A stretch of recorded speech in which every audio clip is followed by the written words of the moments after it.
단계적 일상 회복 이후 주말 휴가에도 코로나 확산세가 꺾이지 않고 있습니다.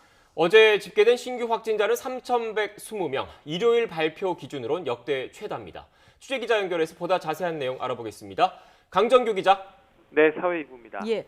자, 어젯밤까지는 주말 휴가에 따라서 오늘 신규 환자 수가 조금 줄어들 것으로 전망이 됐었는데요. 예상이 빗나갔군요. 네, 그렇습니다. 어젯밤 9시 기준 코로나19 신규 환자 수는 2,000명대 초반이었습니다. 주말 휴가가 반영돼 확진자 수가 다소 줄어들 거란 전망이 많았는데요.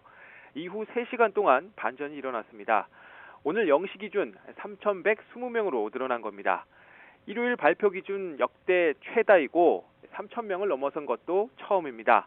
확진자 현황을 구체적으로 들여다보면 국내 발생 3,098명, 해외 유입 22명입니다. 지역별로는 서울 1,315명, 경기 988명, 인천 203명으로 수도권의 80%가 집중됐습니다. 이 밖에 부산 86명, 경남 76명, 강원 75명 등 전국적인 확산세도 이어지고 있습니다. 이렇게 환자가 속출하면서 수도권에서 병상 배정을 하루 넘게 기다리는 대기자 수가 800명을 넘어섰습니다. 어제보다 145명 증가한 숫자입니다. 위중증 환자 수는 9명 늘어 현재 517명, 수도권의 중환자 병상 가동률 81.5%로 포화 상태입니다. 특히 고령층 환자가 많아서 걱정인데 사망자는 하루 사이 30명 추가돼 누적 3,274명이 됐습니다. 네, 이럴 때일수록 이른바 고위험군의 추가 백신 접종이 중요해지고 있는데 현황은 어떻습니까? 네, 접종 완료 이후 추가 접종이죠.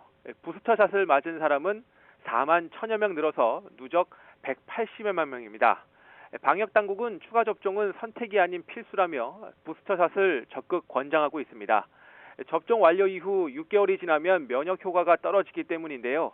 특히 60세 이상 고령층과 요양병원 입소자, 기저질환자 등은 접종 완료 4개월만 지나도 추가 접종 대상이 됩니다.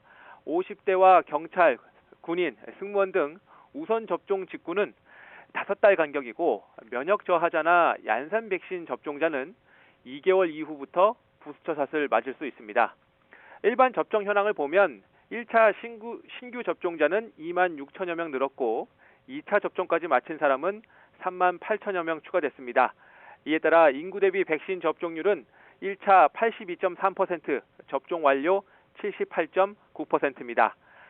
만 18세 이상 접종률은 90%를 넘기고 있지만 10대 이하 연령층의 접종률은 현저히 낮습니다. 내일부터 초중고교 전면 등교를 앞두고 집단 감염에 대한 우려의 목소리도 커지고 있는데요. 방역당국은 10대 청소년들의 접종은 자율에 맡겨져 있지만 학교에서 집단 생활을 해야 하는 만큼 접종을 적극 권하고 있는 상황입니다. 지금까지 사회 2부에서 전해드렸습니다.